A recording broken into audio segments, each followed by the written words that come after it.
maanta waxaan bilaabanaa softwarekeena eTabs 20 oo ujeedadiisu ay tahay si loogu design gareeyo laguna analyze gareeyo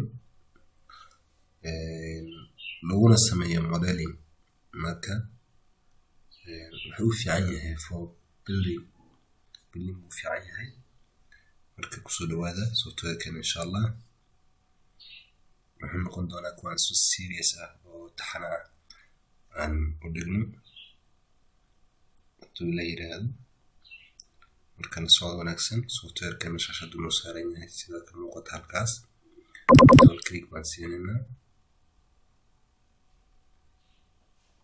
Double click baan siinayna. Si uu noogu furmo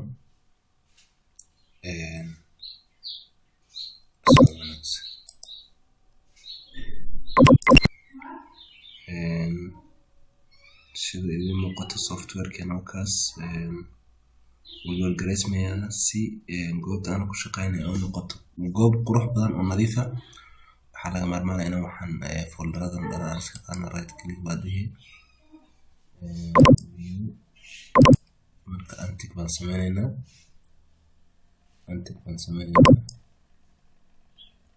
saas hawshan noogu soconaysa. Markaas wuu load gareeyay marka project cusub ayaan bilaabanaa. We have to start a new project cusub waan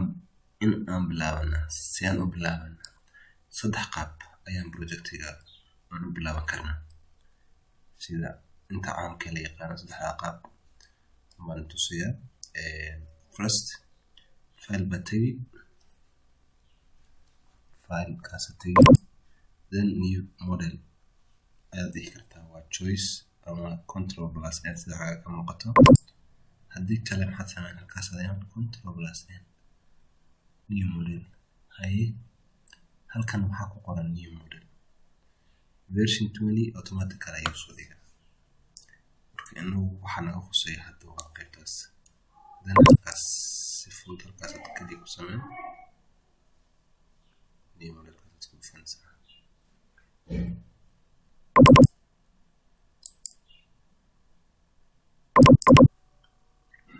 Markaan ku dhufanay new model waad aragtaa waxaa noo soo baxay model initialization, modelka bilowgiisa. Model marka la bilaabayo waxaa muhiim ah waxyaalo aas u ah ayaa jiro. Standard course baa jiro, loose baa jiro, shuruuc baa jirto. Marka standard course-ka waxaa koorka gudihiisa waxaa ku qoran restrictions ayadoo laga duulayo bay'ada environment-ga wadanka iyo daasaadida la sameeyo. Marka waa inaan maanka ku haynaa qaybtaasna. Waxaa kaloo muhiim ah in wadanka korkiisa aad garanayso.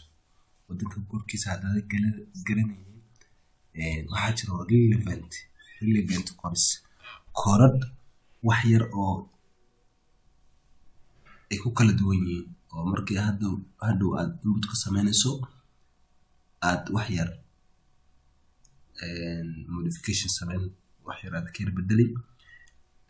Anyway waan ku soconaynaa waan arki doonaa insha Allah. Initialization-ka qaybta u horeysa marka aan la click gareyno halkan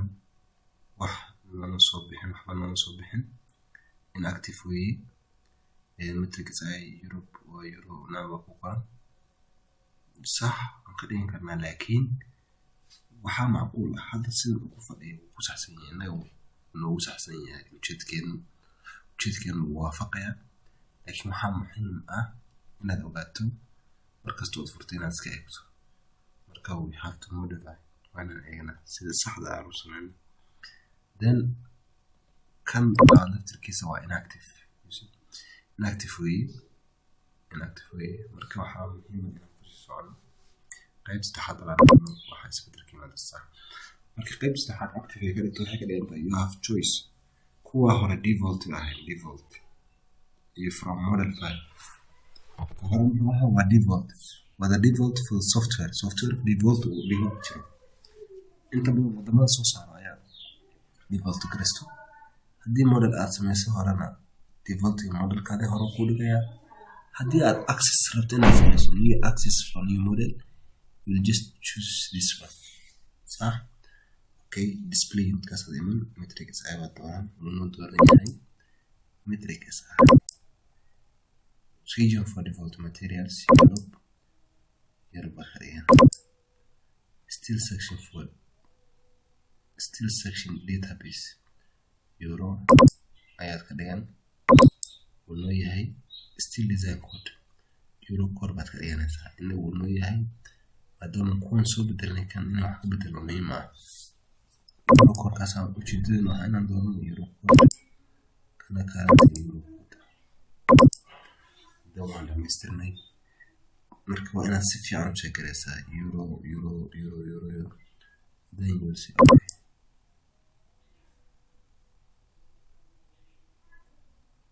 okay let's see this.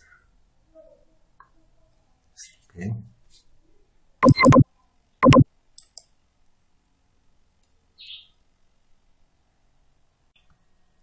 full gray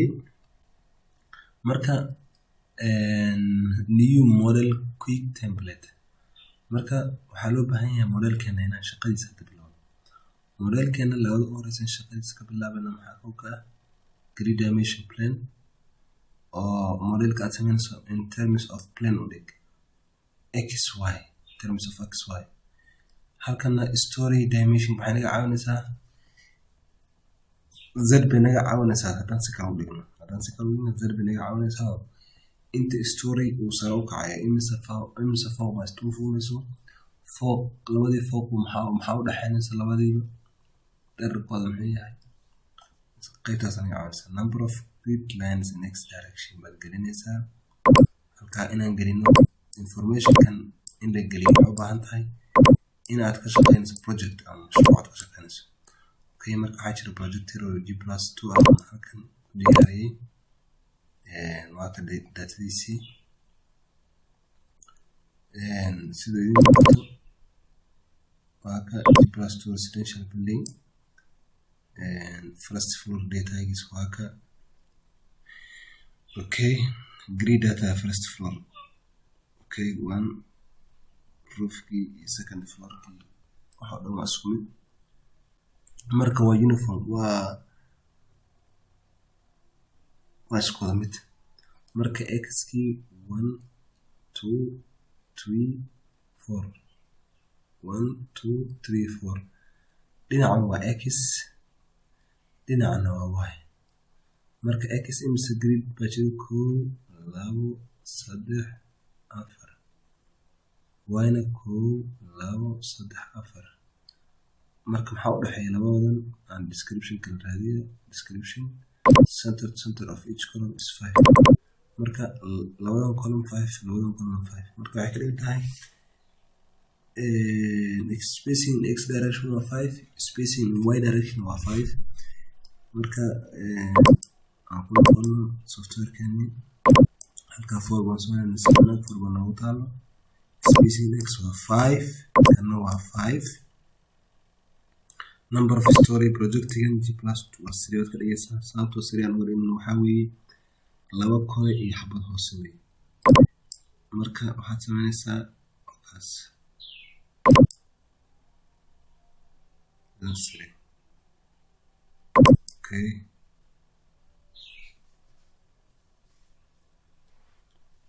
waan sugaynaa noo soo baxayaa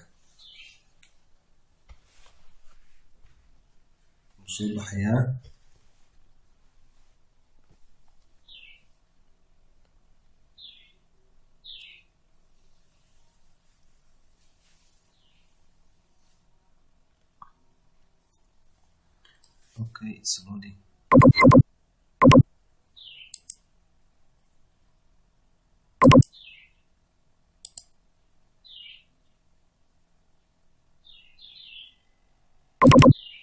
okay wuu soo baxay markuu sidan kugu soo baxo waxaa macquul ah hadda aan sheegareyno wixii aan profile gareyno ma soo baxay mise ma soo baxay su-aashaas muhiim in la isweydiiyo x-ka muxuu nahaa 1 xubnaha 1 2 3 4 maaha waagana xubnaha 1 2 3 4 sax waxaa macquul ah inaad u baahato inaad wax ka bedesho wax ka bedel inaad ku samayso si wax looga bedeli karaa qaabka wax looga bedeli karaa intaan qaybta u gelin qaybahan kore interface-kii weeye waa meesha waa shaashadii laba shaashada 3D waa ku soo bixi automatically shaashadana 2D aa ku soo bixi automatically markasta marka I hope you have basic knowledge of it laakiin cashirka dhexdiisa si fiican ugu sharxi doonaa mid kasta iyo qayb kasta okay then marka qaybtan ay ku soo baxdo waxaad u baahnaa inaad wax bedel ku samayso inaad qaybtan isbedel ku samayso oo grid data ku soo baxay waxaa macquul ah mararka qaar in khalad ka yimaado mararka qaar inuu khalad ka yimaado marka khaladkaas waa nature u dhacaa marka seen u sixi karnaa seen wax ugu soo darsan karnaa su'aalahaas oo dhan waa muhiim markuu khaladka ku yimaado seen wax ugu soo darsan kartaa seen wax ugu soo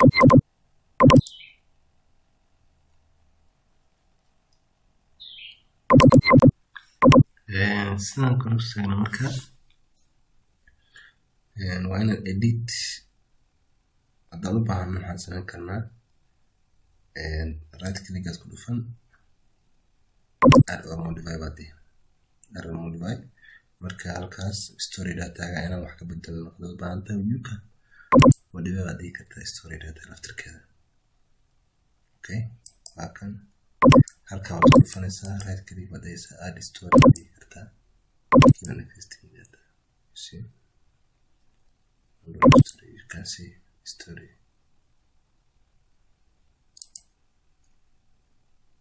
add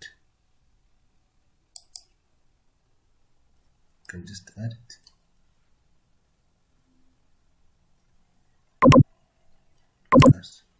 story for see story for لكن وقت لو بان اسكت للجرينا right click على right click بس كل story then automatically waa masaxnay waa haddii aan u baahno muhiimadda grid data system laftirkiisa waa anii kuu sheegay x iyo y ah y iyo x kaas haddaad u baahato inaad wax dheera ku darto ama waxaad ka jirto tataa ku dhufato ayaa modify grid system lahays modify grid system kaas markaad tiraahdo x dataga you see xaggan u fiirso halkaas x grid data iyo y grid data waxaad doonto ayaad ku darsan kartaa distance-ga laftirkaa daratan wax ka bedesho waad ka bedeli kartaa adoo isticmaalayo sida ugu fudud ee distance-ga wax looga bedelo display-ga hatay mid kasta waxaad doontaad siin 3 waxaad jeceshaad siin 5 iska dheh u fiirso halkaas shaashada yarta xaga ka muuqato isbedel baa ku yimid marka hadda ma u baahannahay inaan wax ka bedelno uma baahni laakiin if hadda u baahato sax waxaan sameynaynaa haddaa rabto inaad grid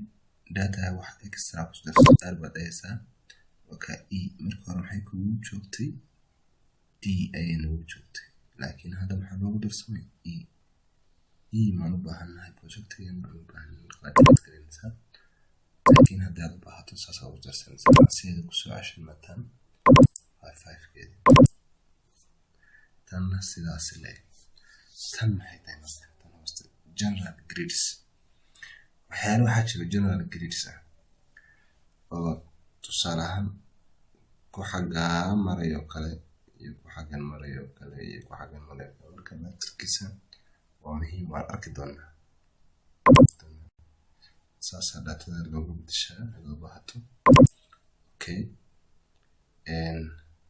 cashirkeena ku xigo ayaan kusii dhigan doonaa wixii muhiim ah socod wanaagsan